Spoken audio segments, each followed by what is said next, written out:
الحمد لله رب العالمين والصلاة والسلام على سيد الأنبياء والمرسلين أما بعد فاعوذ باللہ من الشیطان الرجیم بسم اللہ الرحمن الرحیم۔ حضرت سفیان ثوری رحمۃ اللہ تعالی علیہ ایک دفعہ حج بیت اللہ کے وقت کعبے کا طواف کر رہے تھے۔ دوران طواف آپ کی نظر ایک ایسے نوجوان پر پڑی جو طواف کر رہا ہے اور قدم قدم پر درود پاک پڑھ رہا ہے۔ آپ نے وجہ دریافت کی کہ کوئی بھی آدمی درود پاک ہی نہیں پڑھتا، الگ الگ دعائیں پڑھتے ہیں، کیا سبب ہے، کیا وجہ ہے کہ تم قدم قدم پر درود پاک پڑھتے ہو؟ تو نوجوان پوچھنے لگا، پہلے آپ یہ بتائیے کہ آپ کون ہیں؟ فرمایا اللہ کا بندہ سفیان ثوری۔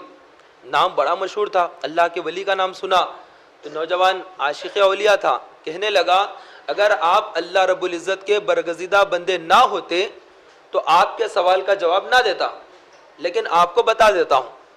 پھر کہنے لگا بات دراصل یہ ہے کہ میں اور میرا باپ ہم دونوں بڑا لمبا سفر طے کر کے حج بیت اللہ کے لیے نکلے اور راستے میں میرے والد کی طبیعت خراب ہو گئی۔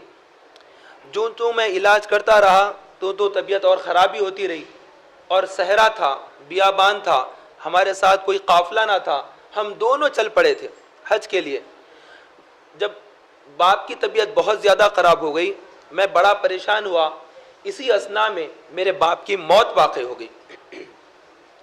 میں بڑا غمزدہ ہو گیا کہ اس تنہائی کے بے بسی کے عالم میں، اس غم کے عالم میں کہ میرا باپ دنیا سے رخصت ہو گیا۔ میں صحرا اور بیابان میں ہوں، ہر طرف ریت ہی ریت ہے، کوئی ہمارے ساتھ ہمدرد نہیں، کوئی غمگسار نہیں، ہمارے غم میں کوئی شامل ہونے والا نہیں، میں اکیلا ہوں اور باپ کی لاش میرے ساتھ ہے۔ میرا غم اس وقت اور بڑھ گیا جب میرے باپ کی شکل مہیب اور خوفناک ہو گئی۔ میں بڑا گھبرا گیا کہ یہ کیا، کہ باپ کا چہرہ ڈراؤنی ہو گیا ہے، بہت ہی خوفناک ہو گیا ہے۔ اسی حالت میں جب یہ گزرا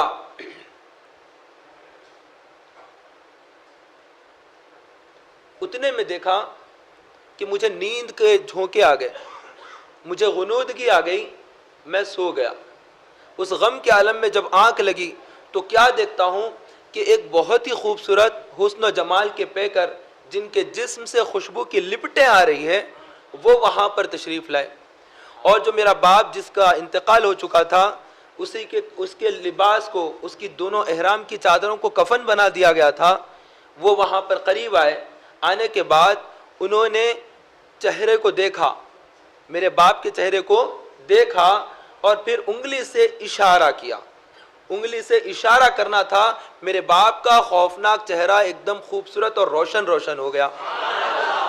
میرا دل خوشی سے باغ باغ ہوا کہ یہ کتنا اچھا ہو گیا کہ میرے باپ کا چہرہ بڑا اچھا ہو گیا ہے۔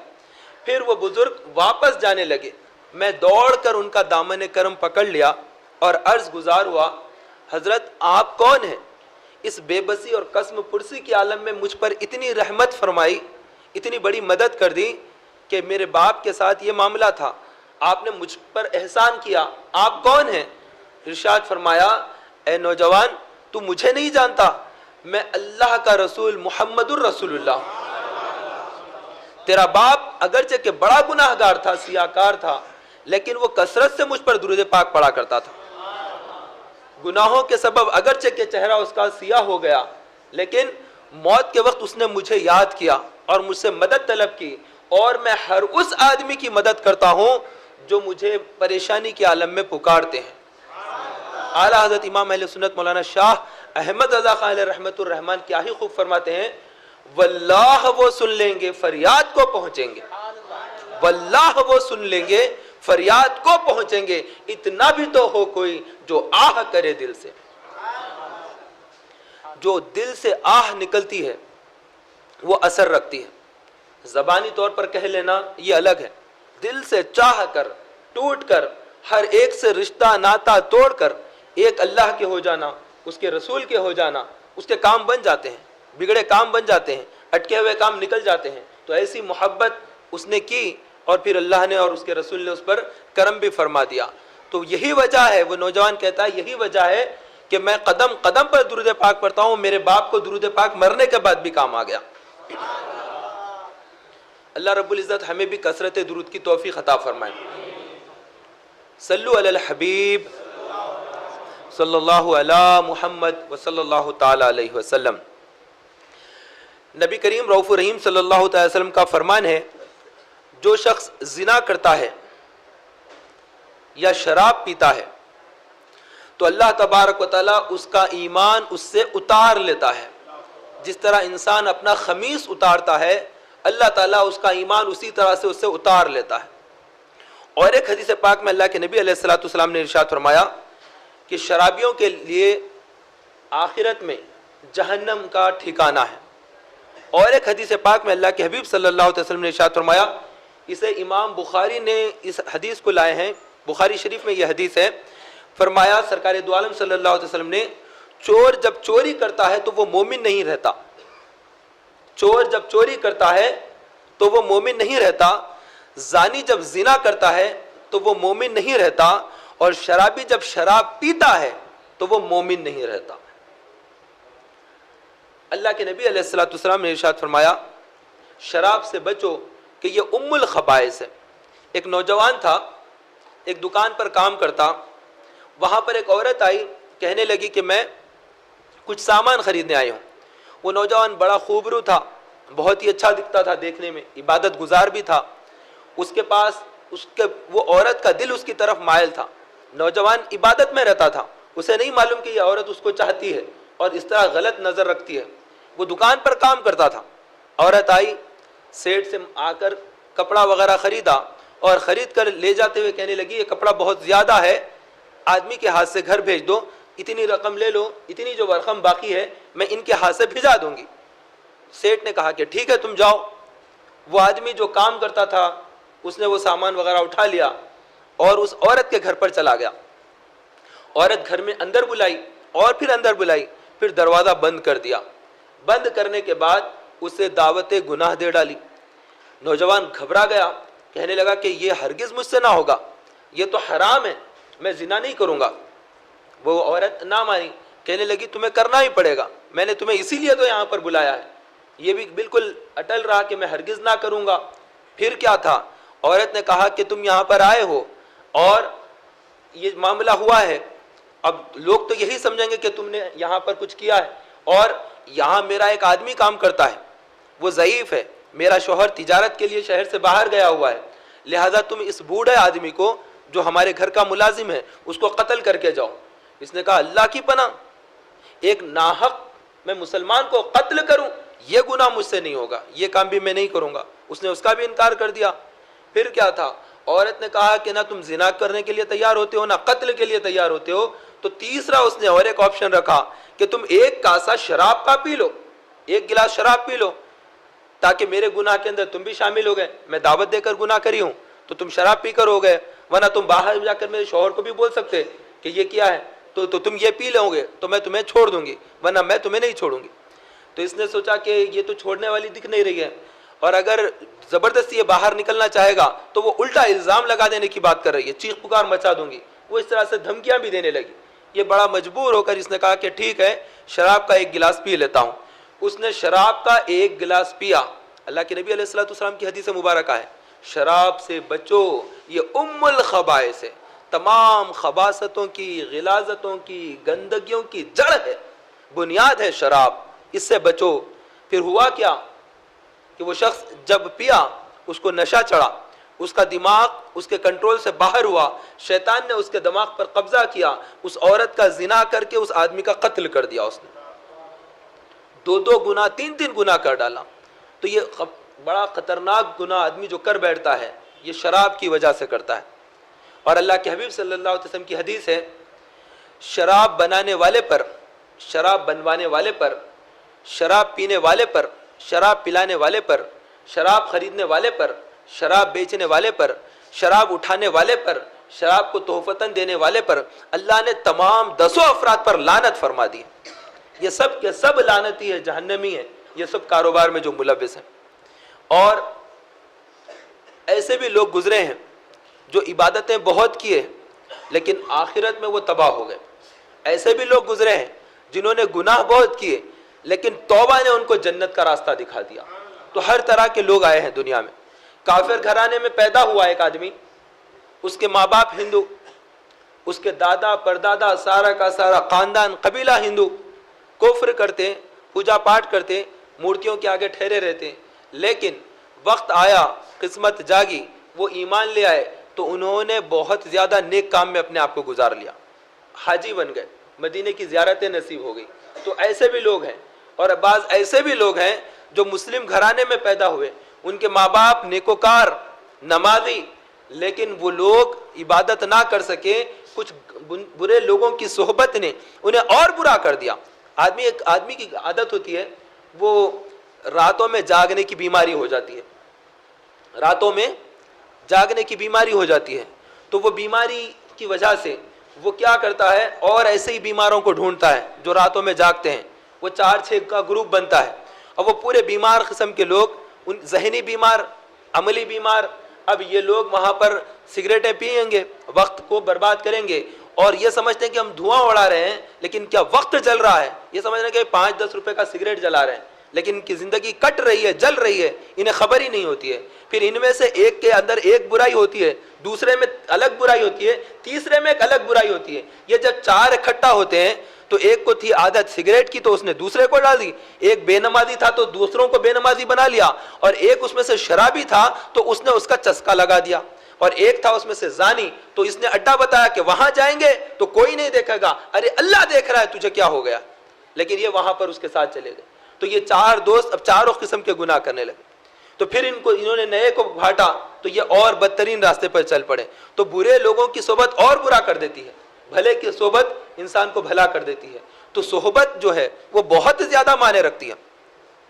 اسی لیے حدیث پاک میں فرمایا گیا کہ آدمی اس کا ایمان اس کے دوست کے ایمان پر ہوتا ہے, کہ اس کا دوست کا ایمان کیا ہے. وہ دوست ایسا ہو جسے دیکھے تو اللہ یاد آ جائے, جسے دیکھے تو اللہ یاد آ جائے. دوست وہ ہے جو تمہیں کہے کہ نماز کا وقت ہو گیا چلیں. دوست وہ ہے, دوست کا مطلب کیا, محبت کرنے والا, اس کے لیے بھلائی کا سوچنے والا. لفظ رکھ دیا ہے دوست, اور وہ پکا دشمن کہ اس کو گناہوں کے اڈوں پر لے کر جاتا ہے, اس کو غلط موویاں اس کے موبائل کے اندر ٹرانسفر کرتا ہے, اور برائی کے اڈے اس کو مقامات دکھاتا ہے. وہاں پر چلیں گے, یہاں پر چلیں گے, یہ کریں گے, اس نے یہ کیا تھا تو یہ ہوگا, یہاں سے پیسہ نکالیں گے, وہاں سے پیٹرول چوری کریں گے, ادھر سے موبائل ایسا مار دیں گے. اس طرح سے برائیاں بتانے والا وہ دوست کہاں ہے. وہ تو جہنم کی طرف آہستہ آہستہ ہاں کے لے جا رہا ہے, خود بھی جا رہا ہے, دوسرے کو بھی لے جا رہا ہے. یہ وبال ہے, یہ مصیبت ہے, یہ ایک المیہ ہے. جس کو دوست سمجھے تھے وہ دوست نہ نکلا بلکہ وہ تو دشمن نکل گیا. تو اس پر بھی غور کر لیں کہ ہمارا دوست کیسا ہے, کیونکہ ہم دوست کے اوپر رہتے ہیں. ہمارے بچے ہیں گھر کے تو ان کے سنگتی کون ہے, ان کے ساتھی کون ہے. ہمارے چھوٹے بھائی ہے, کس کی صحبت میں رہتا ہے, اس کے اثرات مرتب ہوتے ہیں. بری صحبت کا برا اثر پڑتا ہے, برے خیالات کا برا اثر پڑتا ہے. ایک آدمی تھا, وہ بڑا شرابی تھا, اللہ نے توفیق دے دی, گناہگار تھا, سیاکار تھا. لیکن بنی اسرائیل کا واقعہ ہے, بنی اسرائیل کے واقعات بیان کرنے کا حدیث پاک میں حکم ہے. اللہ کے نبی علیہ الصلوۃ والسلام نے ارشاد فرمایا, بنی اسرائیل کے واقعات بیان کرو, اس میں تمہارے لیے درس ہے, درس ہے, اس میں سیکھنے کے لیے, سمجھنے کے لیے کوئی چیز ہے اس میں. دونوں بھائی رہتے تھے, بڑا بھائی بڑا نیکوکار تھا, چھوٹا بھائی بڑا عیاش تھا, غلط شوقوں میں پڑا ہوا تھا. تو بڑے بھائی کی قسمت میں کیا تھا نہیں معلوم, کہ بس اچھائیاں تو کرتا تھا, عبادتیں کرتا تھا. ایک دن جب اس کی عمر 40 کو پہنچی, اس نے کہا کہ میری عمر تو 40 ہو گئی ہے, اب میں اس نے کہا کہ میری عمر تو اتنی ہو گئی ہے, لیکن مجھے یہ نہیں معلوم کہ میری اور باقیہ عمر کتنی ہے. اتنی تو اچھی عمر گزر گئی ہے, بقیہ عمر میری کتنی ہے مجھے نہیں معلوم. پھر اس کی خواہش پیدا ہوئی, کاش میں شیطان کو دیکھتا کہ شیطان ہوتا کیسا ہے. یعنی انسان کو وسوسے آتے ہیں, عجیب عجیب خیالات آتے ہیں, رات میں بے خوابی ہوتی ہے, دن میں عجب عجب خیالات پیدا ہوتے ہیں. کبھی کچھ خواب میں وہاں دیکھتا ہے اپنے آپ کو, کبھی کچھ خواب میں جانوروں کو دیکھتا ہے, کبھی سانپوں کو دیکھتا ہے, تعبیر نامے پوچھنے کے لیے لوگوں کا نہیں پھرتا ہے. عجیب عجیب کیفیتیں ہوتی ہے. تو اس کی جاگتے جاگتے اس کے خیال میں یہ آیا کہ کاش میں اس کو دیکھتا, ملعون کو دیکھتا, شیطان کو دیکھتا کہ خبیث آخر ہوتا کیسا ہے یہ. بس اس کی خواہش تھی, خبیث ظاہر ہو گیا سامنے. شیطان نمودار ہوا اور کہنے لگا, تیری خواہش جو تھی میں پوری کر دیا, دیکھ میں آ گیا. اس نے اسے دیکھا، دیکھنے کے بعد بولا یہ کیا ہے؟ یہ شیطان، یہ جن کی نسل سے، جنات کی نسل سے، یہ جن ہے، سانپ کی شکل بھی اختیار کرتے ہیں، جیسے فرشتے انسان کی شکل اختیار کرتے ہیں، فرشتے بکری کی شکل اختیار کر سکتے ہیں، کوئی بھی شکل اختیار کرنا فرشتوں کو جس طرح سے آسان ہے، ویسے ہی جنات بھی شکلیں تبدیل کرتے ہیں۔ ان کے اندر ایک نوری مخلوق ہے، وہ فرشتے ہیں، ایک آگ کی مخلوق ہے، وہ جنات ہے، اور ایک مٹی سے بنائی ہوئی مخلوق ہے، وہ انسان ہے، اولاد آدم ہے۔ تو یہ تینوں مخلوق الگ ہیں۔ تو یہ دونوں جو مخلوقیں ہیں، یہ دونوں مخلوق یعنی نوری مخلوق اور آگ والی مخلوق، یہ دونوں کے دونوں جو ہے اپنی حیت کو تبدیل کر سکتے ہیں۔ انسان اپنے آپ کو بدل نہیں سکتا، انسان ہے تو انسان ہی رہتا۔ اس کی خواہش ہو کہ میں انسان سے شیر بن جاؤں پھر بعد میں انسان بن جاؤں، وہ نہیں کر سکتا ہے۔ لیکن دوسرے جو دوسری جنس ہے اور دوسری جو وہ ہے مخلوق ہے، اس کو اللہ نے یہ اختیار دیا ہے، وہ جب چاہے کچھ نہ کچھ بدل سکتے ہیں۔ بہرحال تو اس کی خواہش پر شیطان آ گیا، وہ جن حاضر ہوا اور جن نے کہا کہ میں تیرے بارے میں ایک بات بتاتا ہوں، ابھی تیری عمر ہے 40 سال، لیکن تیری عمر جملہ ہے 80 سال، تو 20 سال سے عبادت کرنے لگا، 20 سال تیری اچھی خاصی عبادت ہو گئی، اب دنیا تو دیکھا ہی نہیں ہے، کیا ہے مزہ دنیا کا تجھے معلوم ہی نہیں ہے، تو دنیا کا مزہ ہی نہیں چکا ہے، شراب کیا ہوتی ہے، عیش و عشرت کی زندگی کیا ہوتی ہے، کہ سب چیزیں دیکھ، بعد میں پھر زندگی تھوڑی ہی ملے گی۔ 20 سال ایسی بھی زندگی گزار، تیرا چھوٹا بھائی دیکھ کیسے پھرتا ہے، کیسی زندگی گزارتا ہے، وہ چھوٹا بھائی تھا شرابی، زانی، آوارہ گردی کرنے والا، تو اس کی مثال دیا اور کہا کہ دیکھ وہ کتنا مزے سے دنیا کے مزے لوٹ رہا ہے، اور تو کیا ہے اللہ اللہ کر کے تسبیح پڑھ لیتے بیٹھا ہے، تو یہ کام چھوڑ دے، 20 سال عیاشی کر، پھر 20 سال تجھے باقی ہے، 80 سال کی تیری عمر ہے، 60 سے لے کر 80 سال کی جو عمر ہوگی اس میں خوب اللہ کا ذکر کر لے، توبہ کر لے، بات ہو جائے گی، پھر تیری بن جائے گی۔ اس نے کہا بات تو بڑی اچھی ہے، مشورہ تھا شیطان کا، مشورہ تھا شریر جن کا، اس نے قبول کر لیا، قبول کر کے کہا کہ چلو ٹھیک ہے، اب چھوٹے بھائی کے ساتھ جاتا ہوں، کدھر کدھر وہ جاتا ہے ان جگہوں پر میں بھی چلتا ہوں، وہ وہاں سے فرسٹ فلور پہ وہ رہا، نیچے گراؤنڈ فلور پر یہ رہتا تھا، تو وہ اوپر سے اترنے لگا، نیکوکار جو بھائی تھا بڑا بھائی، وہ اوپر سے نیچے اترنے لگا، ادھر اس کی قسمت تبدیل ہوئی، چھوٹا بھائی جو تھا سوچنے لگا کہ کتنی بری زندگی گزار رہا ہوں، ہمیشہ برے لتوں میں پڑا ہوں، کتنا اچھا ہوتا کہ بڑے بھائی کی طرح نیکوکار ہوتا، اللہ اللہ کا ذکر کرتا، عبادت کرتا، تسبیح ہاتھ میں ہوتی، کچھ اچھے کام کرتا، لیکن میری تو دنیا خراب ہو جا رہی ہے، میں آخرت کو بھلی کرتا ہوں، چلو میں بڑے بھائی کے ساتھ رہوں گا تاکہ اچھی صحبت مجھے مل جائے۔ یہ ادھر سے اوپر کو جا رہا ہے اچھی نیت کے ساتھ، وہ ادھر سے نیچے کو آ رہا ہے بری نیت کے ساتھ، دونوں ملے گرے اور پھر دونوں کا انتقال ہو گیا، اللہ نے دونوں کی موت واقع کر دی۔ فرشتوں کو حکم دیا کہ بڑے کو جہنم میں ڈالا جائے اور چھوٹے کو داخل جنت کیا جائے۔ فرشتوں نے کہا کہ اے الہ العالمین، یہ تو بڑا نیکوکار تھا، بہت زیادہ عبادت کرتا تھا، تو فرمایا کہ وہ عبادت کرتا تھا لیکن جب وہ چل رہا تھا تو گناہوں کی طرف اس کے قدم تھے، اس کی نیت بڑی خراب تھی، اس کو اور زندگی اگر ہم دیتے تو اس کی زندگی آگے کی زندگی